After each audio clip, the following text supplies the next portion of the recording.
السلام عليكم ورحمة الله وبركاته. معكم الأخ رشيد العيد من مدينة مراكش، من بن القشالي. و... وأنا محترف في تربية طائر الحسون، وعندي تجربة تفوق على 25 سنة على تربية طائر الحسون، وكان ممتاز بهذه الطريقة تاع الترويض وبتقديم الحبوب الطبيعية وتوفر لهم جميع المواد اللي كيحتاجها الطائر الحسون في الطبيعة.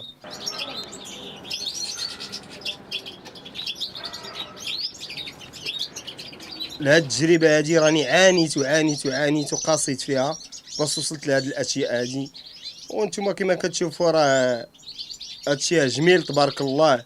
وتنتمنى لاي مولوع ان شاء الله يوصل حتى هو لهاد التجربه هادي ويحس بهاد الشعور هادي اللي كيتحطوا ليه الطيور فوق يديه وكيفاش كيتعامل معاهم. بالنسبه للتربيه تاع الطائر الحسون، انايا كنت كجميع مربي طائر الحسون في الطفوله ديالو كيصيد بطريقه عشوائيه، ما تيحترمش الوقيته تاع الطائر في وقيته تاع التزاوج، ما كيحترمش الفراخ فاش يكون عندهم مازال ما كيعتمدوش على راسهم باش يتغداو على الحبوب الطبيعيه ولا الحبوب المستورده.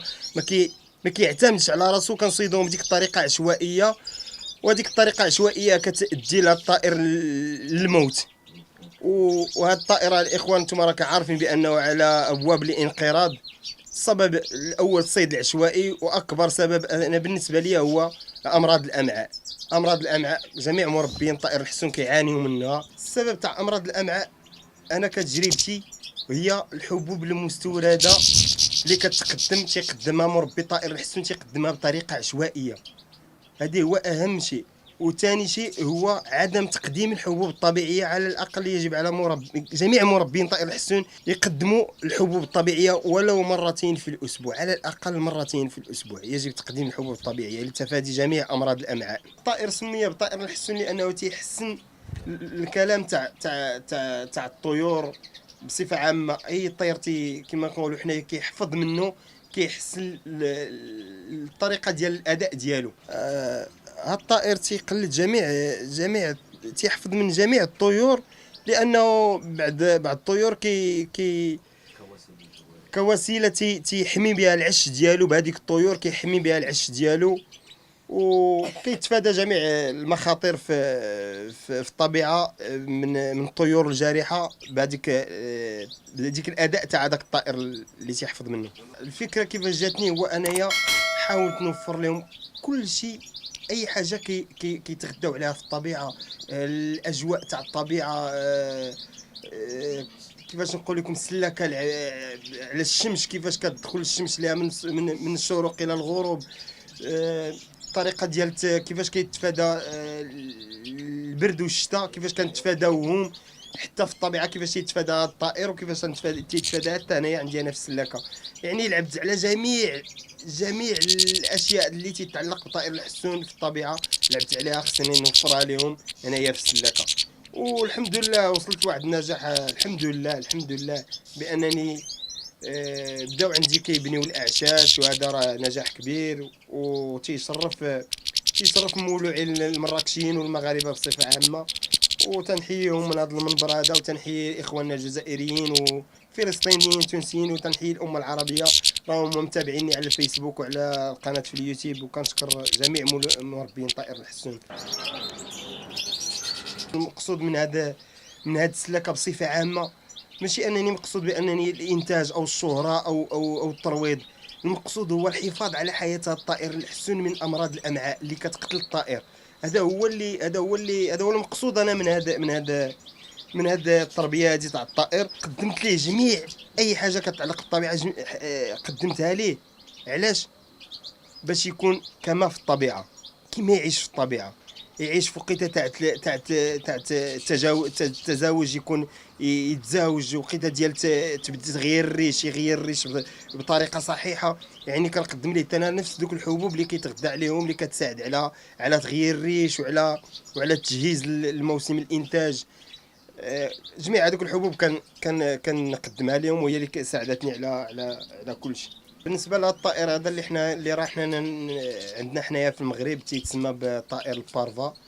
كتمتاز بواحد الشكل ديالها صغيره في الحجم ديالها، كتشوفوا الحجم ديالها صغيره، وكاين هذيك المهاجره عندها حجم كبير، وهذاك الحجم الكبير واخا هكاك بالنسبه لينا حنايا كنفضلوا هاد البارفا اللي عشنا معاه حنايا، وراه عندها ذوق ما شاء الله كيحبها جميع مربين طائر الحسون. بالنسبه للتلقين اللي كنقوموا به حنايا هنايا في مراكش، كنلقنوا التلقين على حساب الحفاظه، يعني الحفاظه تاع الطائر على حساب المناطق اللي مسميه، اللي الناس ما شاء الله عليهم ناس سابقين في الحفاظه تاع الطيور، وسابقين في تربيه طائر الحسون.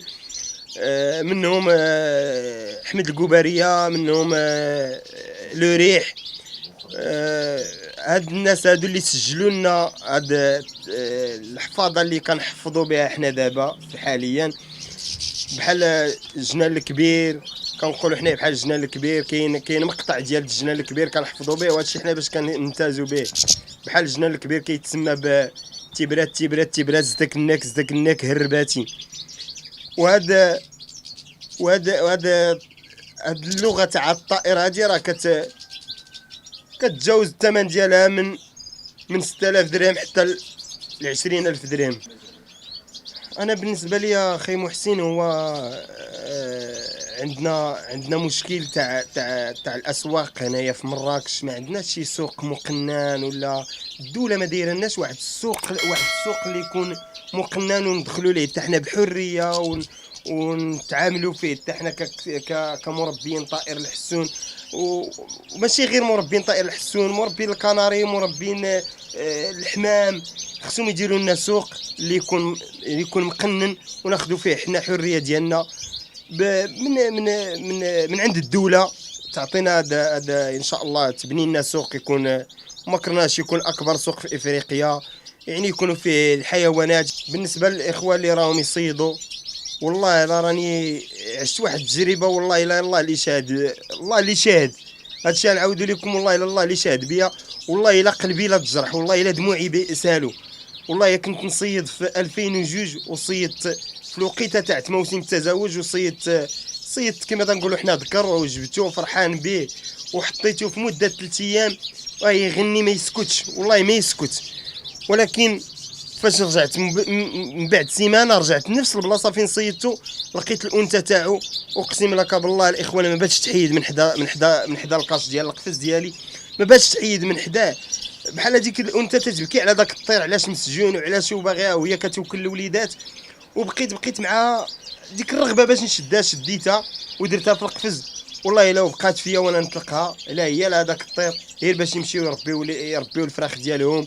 وتنتمناهم جميع المولوعين وجميع الناس اللي كتصيد، راه حنايا كنحبوا نصيدوا الفراخ باش نديروا لهم التلقين تاع اللغه، ولكن ما خصناش نصيدوا في واحد الطريقه عشوائيه، ما خصناش نصيدوا بها. وتنتمنى من جميع المربين كاع اللي راهم يصيدوا ما يصيدوش بطريقه عشوائيه، باش نتفاداو هذا الانقراض اللي هاد الابواب ديالو راه مفتوحه على الطائر الحسون باش ينقرض. راه هو على استعداد للانقراض الا ما حافظناش عليها الاخوان. قبل المغادرة لا تنسوا الاشتراك في قناة العمق المغربي وتفعيل الجرس ليصلكم كل جديد، ولا تنسوا مشاركة الفيديو والضغط على زر الإعجاب.